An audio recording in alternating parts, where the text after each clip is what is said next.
నుంచి జాయిన్ చేసినాను. 2 బాబులు ఉన్నారు. స్టడీ పరంగా పిల్లలు గేమ్స్ లో కూడా చాలా బాగా ఇంప్రూవ్ అవుతున్నారు. మా పిల్లలు అయితే చాలా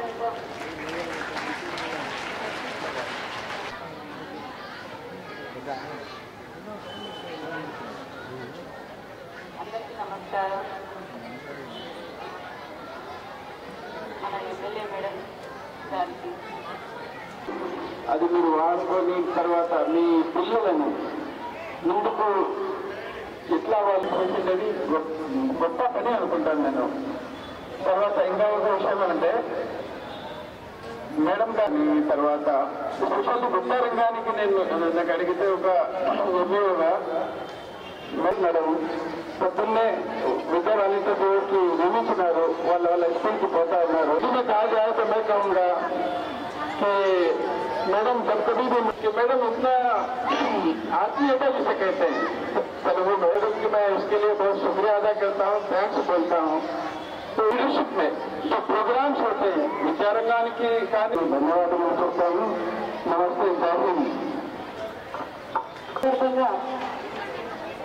మరొక ముఖ్య విషయము వసతుల కల్పనలో మెరుగుపడింది అంటే దానికి కారణం మేడం గారే. మేడం గారు పాఠశాలను సందర్శించినప్పుడు మన పాఠశాలలో ఉన్న పాఠశాలకు విద్యార్థులకు ఎంతగానో సహకరించినారు. మేడం గారికి హృదయపూర్వక ధన్యవాదాలు. ప్రియతమ గౌరవనీయులైన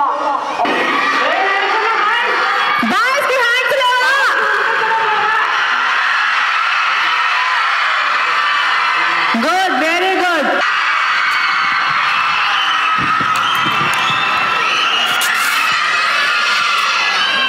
ఈరోజు రాష్ట్ర ప్రభుత్వం ప్రతిష్టాత్మకంగా చేస్తున్న మెగా పేరెంట్ టీచర్ మీటింగ్కి నన్ను పిలిచినందుకు స్కూల్ యాజమాన్యానికి అందరికీ, అలాగే ఎడ్యుకేషన్ డిపార్ట్మెంట్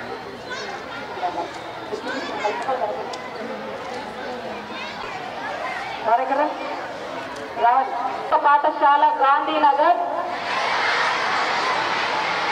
విద్యార్థుల తల్లిదండ్రులమైన మేము మా పిల్లలను ప్రతిరోజు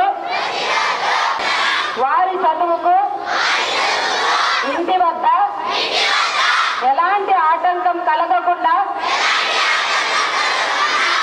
పిల్లలు లేని గ్రామంగా తీర్చిదిద్దడానికి తోడ్పాటు అందిస్తామని నిరంతరం పాల్గొని అంకిత భావంతో ఉపాధ్యాయులకు బాల్య వివాహాలు ఒక సాంఘిక దురాచారం మరియు నేరం.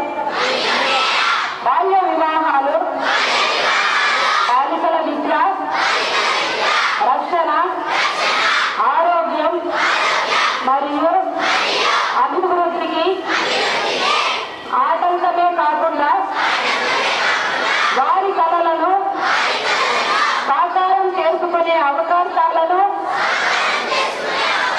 దూరం చేస్తుంది. అందువల్ల నేను ప్రతిజ్ఞ చేస్తున్నాను, బాల్య వివాహాలకు వ్యతిరేకంగా సాధ్యమైన ప్రతి ప్రయత్నం చేస్తాను.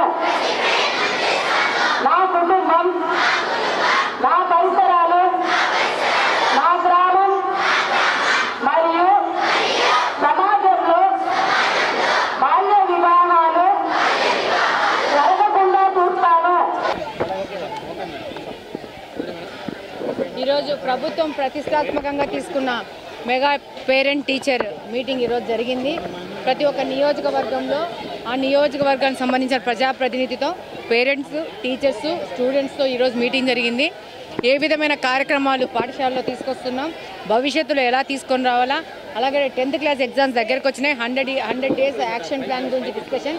ఇంకా పాఠశాలను విజిట్ చేస్తుంటే ఇక్కడున్న లోకల్లో ఉన్న సమస్యలని తెలుసుకొని వాటిని సాల్వ్ చేసే విధంగా, అలాగనే ఈ యొక్క విద్యా వ్యవస్థని ప్రక్షాళన చేస్తూ ప్రజలకు మంచి క్వాలిటీ, క్వాంటిటీ విద్యనిచ్చే విధంగా ఈరోజు ప్రభుత్వం ముందుకెళ్తా ఉంది. నారా లోకేష్ గారు స్కూల్ డ్రెస్ నుంచి స్కూల్ కిట్ నుంచి అలాగే లోపల పాఠ్యాంశాలు మీకు ముఖ్యంగా గమనిస్తే వివిధ రకాల మతాల గురించి రాజకీయ నాయకుల గురించి అనవసరమైనటువంటి పిల్లలకు అవసరం లేనటువంటి లాస్ట్ 5 సంవత్సరాల్లో తీసుకురావడం జరిగింది. వాటినన్నింటినీ తీసేసేసి ఒక క్వాలిటీ ఎడ్యుకేషన్ ఇచ్చే విధంగా సబ్జెక్టులను కూడా కరెక్షన్ చేసి ఇవ్వడం జరిగింది. అలాగని స్కూల్ బ్యాగ్స్ మీద సర్వేపల్లి రాధాకృష్ణ గారి బొమ్మ వేసేసి ఆయన స్కూల్ కిట్గా పరిచయం చేయడం జరుగుతుంది. పెద్దలను ప్రతి ఒక్క రోజు గుర్తు చేసుకునే విధంగా అలాగనే డొక్కా సీతమ్మ గారి మధ్యాహ్న భోజన పథకం కింద మధ్యాహ్న భోజన పథకాన్ని సన్న బియ్యంతో జూనియర్ కాలేజెస్ అలాగే స్కూల్స్లో ఈ పథకాన్ని ముందుకు తీసుకొని వెళ్తున్నారు. ఇస్కాన్ లాంటి ప్రతిష్టాత్మకమైన ఆర్గనైజేషన్ కూడా దీంట్లో కలిపి వాళ్ళ సేవలను కూడా వినియోగించుకుంటూ ఈరోజు చాలా పెద్ద ఎత్తున ఈరోజు చూస్తుంటే పేరెంట్స్ ఫుడ్ చాలా బాగుంది అంటున్నారు. ఈ కితాబు కోసమే ప్రభుత్వము పనిచేస్తూ ఉంది, ప్రజల కోసం పనిచేస్తుంది. ప్రజల కోసం పనిచేసే మంచి ప్రభుత్వం ఇది. ప్రతి ఒక్క సంవత్సరం జరుగుతుంది. లోకల్లో ఉన్న పాఠశాలలో ఉన్న సమస్యలు తీర్చుకుంటూ ఒక్కొక్కటి సాల్వ్ చేసుకుంటూ ముందుకు వెళ్తున్నామని చెప్పి సందర్భంగా తెలియజేస్తుంది.